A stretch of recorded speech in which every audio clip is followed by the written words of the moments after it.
Ah bonjour, vous êtes déjà là? Ça me fait plaisir de vous retrouver. Je suis allé chercher votre café. Alors aujourd'hui, c'est une tasse qui nous amène à Rome. Quand même, hein? On ne reçoit pas avec n'importe quoi. Et on est dans un petit salon privé. Dans le fond, c'est un divan qui fait un lit si je reçois de la visite. C'est pour ça que c'est ici. Et je attire votre attention sur la dernière scène de Léonard de Vinci, qui est une œuvre au petit point qui a été faite par ma grand-mère maternelle, ma grand-mère Gagnon. Alors, elle m'a fait ça pour me le donner en cadeau à mon ordination. Alors, pour moi, ça a beaucoup d'importance, surtout que la dernière scène de Léonard de Vinci, pour moi, c'est important. Ça me ramène carrément à l'évangile de Marc. Puis l'évangile de Marc, c'est l'évangile qu'on lit d'une façon particulière cette année. L'évangile de Marc, c'est pas un texte biographique, hein, c'est pas quelqu'un qui suit Jésus puis qui écrit son histoire. Hein. C'est Pierre, c'est les enseignements de Pierre. Alors comme Pierre est illettré, Marc le suit, puis il prend des notes sur les enseignements de Pierre. Et quand Pierre arrive à Rome, on lui demande s'il n'est pas moyen qu'il mette par écrit ses enseignements. Alors Pierre est un peu mal à l'aise, il ne sait pas lire, il ne sait pas écrire. Marc, il dit « Pierre, j'ai déjà pris des notes sur tes enseignements et on pourrait offrir ça aux chrétiens de Rome. » Alors c'est devenu 16 chapitres qui sont 16 catéchèses de Pierre. Et tout au long de l'Évangile, on se retrouve avec une question de fond. Qui il est, ce Jésus de Nazareth, pour faire tout ce qu'il fait? Et on dirait que Jésus, lui, son importance, c'est de ne pas révéler tout de suite qui il est à la foule, parce qu'il veut d'abord préparer ses disciples. Alors, d'où l'importance, par exemple, aujourd'hui, de préparer les gens, qui sont les bénévoles et les collaborateurs immédiats, pour qu'ensuite on puisse aller ensemble dans la communauté. Alors, Jésus, par exemple, au tout début de l'Évangile, il se fait intercepter par un démon qui lui dit « Je sais qui t'es, tu es le Saint de Dieu. » Puis Jésus le fait taire. Alors, la question reste là. Qui il est pour faire tout ce qu'il fait? Et la vraie réponse, elle va arriver quand il meurt sur la croix, que le soldat romain va répéter « Tu es le Saint de Dieu. » Sauf que là, ça va être un acte de foi. L'acte de départ avec le démon, c'était de rendre Jésus tellement populaire que finalement, il n'aurait plus le temps d'enseigner, puis qu'il aurait raté sa mission. Alors, Jésus fait des guérisons. On remarque, à chaque fois, il dit « Tais-toi, dis-les pas à personne, sois discret. » Alors, qu'est-ce que ça donne de guérir un muet puis lui dire « Tais-toi. » Alors, c'est là qu'il forme ses disciples. Et il considère la formation complète à peu près au 8e chapitre de Marc. Je n'ai pas vérifié avant qu'on se voit aujourd'hui, mais au 8e chapitre de Marc, il y a la transfiguration. Alors, ça devient le sommet de son enseignement à ses apôtres. Et la transfiguration, c'est un aperçu de la résurrection. Alors, qu'est-ce que la transfiguration? C'est la grosse question. Je me souviens, j'étais en stage en vue de l'ordination, puis le prof de catéchèse, prof de 4e année à l'école m'avait dit « J'ai une catéchèse à donner sur la transfiguration, j'ai aucune idée de ce que c'est, fait que viens donc faire la catéchèse à ma place. » Fait que là, j'ai pensé à un de mes frères. Alors, tous les matins, il ne fallait pas le déranger tant que lui-même n'avait pas décidé de commencer à nous parler. Ou sinon, il nous envoyait chez le bonhomme. On s'arrive probablement pas dans vos familles, c'est quelqu'un qui se lève, puis qui ne veut pas trop entendre parler des autres tout de suite, qui veut d'abord se saisir lui-même. Je pense, dans le fond, là, que je serais un petit peu comme ça, moi aussi, si je vivais avec du monde. T'sais. Le matin, laissez-moi tranquille. Là, t'sais. Puis, au bout d'un certain temps, ben là, je commence à être plus communicant. Alors, un jour, en se levant, il arrive pour déjeuner, il est de bonne humeur. On s'est dit, profitons-en, il est de bonne humeur aujourd'hui. Le deuxième matin, encore de bonne humeur.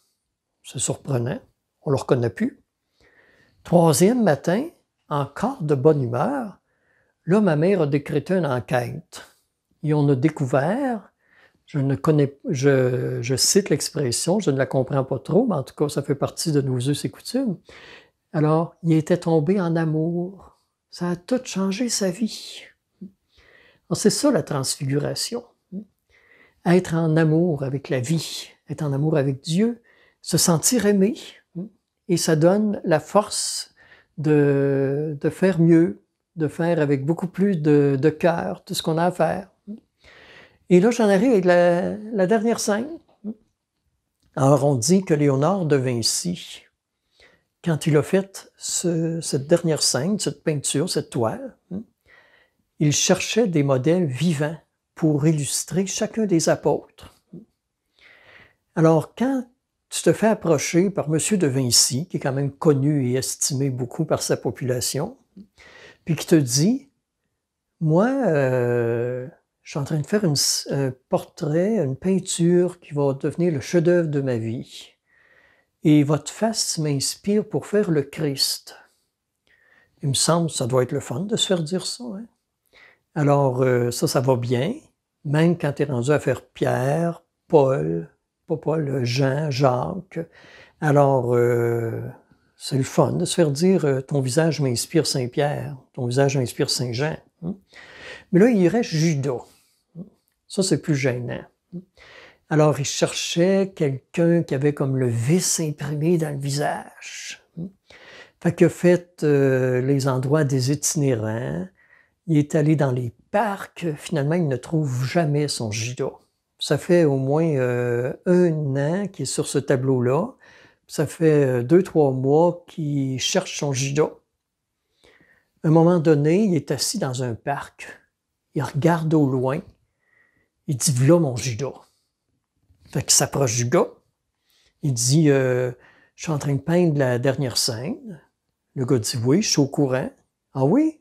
Bon, il se dit en lui-même, ça va aller mieux. Puis il dit, là, ben, il manque un personnage pour faire le dernier apôtre, qui est Judas.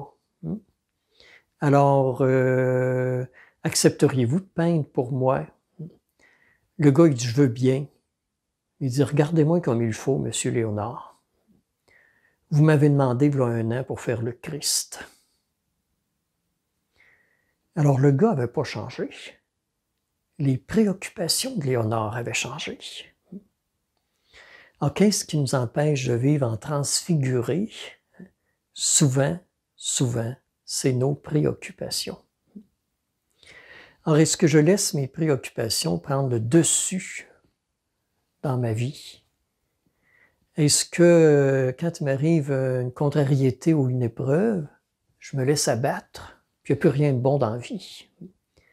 C'est la grosse question que la transfiguration me pose, puis qu'elle peut nous poser dans les prochains jours. Alors, renouvelons-nous dans notre confiance en Dieu, puis laissons Dieu nous rappeler à travers tout ce qu'on vit, le COVID, ou n'importe quoi d'autre, n'importe quel échec. Rappelons-nous que quand on s'abandonne à Dieu, quand on lui fait confiance, on sort toujours grandi de nos épreuves. Et là, il me vient un flash. C'est Renoir qui faisait des grandes peintures, qui était très estimé déjà de son vivant. Et en dernier, dans sa vie, il avait les mains, les doigts pleins d'arthrose. Puis il avait beaucoup de difficultés à peindre. Et un de ses amis lui dit, pourquoi tu t'acharnes à peindre encore quand tu n'es plus capable de tenir dans ta main les outils dont tu as besoin? Alors Renoir, il dit, parce que la beauté est toujours plus forte que la misère. Et moi, ce que je veux, c'est un agent qui crée de la beauté dans la vie, même si parfois j'ai de la misère. Alors, c'est un beau défi qu'on reçoit. Puis pour terminer notre rencontre d'aujourd'hui, je vais vous montrer quelque chose dont je suis particulièrement fier. Alors, il y a un prêtre que peut-être certains d'entre vous ont connu, l'abbé Alfred Thibault, qui aimait beaucoup fouiller l'histoire, qui aimait beaucoup scruter les réalités de l'Église, puis tout ça. Alors, l'abbé Alfred a réussi, puis m'en a fait cadeau, à dénicher, à force de contact un peu partout et avec Rome, les 12 reliques des 12 apôtres. Une relique pour chacun des apôtres, même Saint-Pierre, même Saint-Paul, je veux dire. Alors, il est allé chercher les reliques, il les a fait venir, il y avait les certificats d'authenticité, puis sur la fin de sa vie, il me les a donnés en héritage. Alors, je les garde précieusement. Alors, ici, dans mon tableau, je vais vous ouvrir ça. On a les 12 apôtres, Saint-Paul, pour de la relique, la vraie croix du Christ, semblerait-il. Alors, je sais bien qu'un jour, je vais faire en sorte que ces reliques-là puissent se retrouver quelque part comme à la cathédrale. D'ailleurs, il y a plein de choses que moi j'ai en banque ici, qui un jour vont tous finir dans les archives à l'archevêché. Je ne suis pas prêt à lui donner encore tout de suite.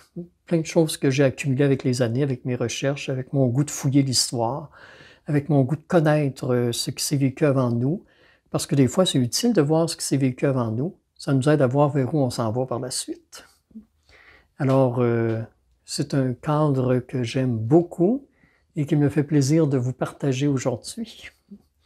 Quand je vois les 12 apôtres, quand je vois ce qu'ils ont vécu, d'ailleurs, on en sait très peu sur ce qu'ils ont vécu, je me dis que l'important, c'est peut-être pas qu'on pense à l'histoire avec tous les petits faits de notre vie, mais l'important, c'est qu'on retienne de nous l'amour qui nous jaillissait de nos semences et ce désir qu'on a d'être une présence qui fait du bien à ceux qui nous entourent.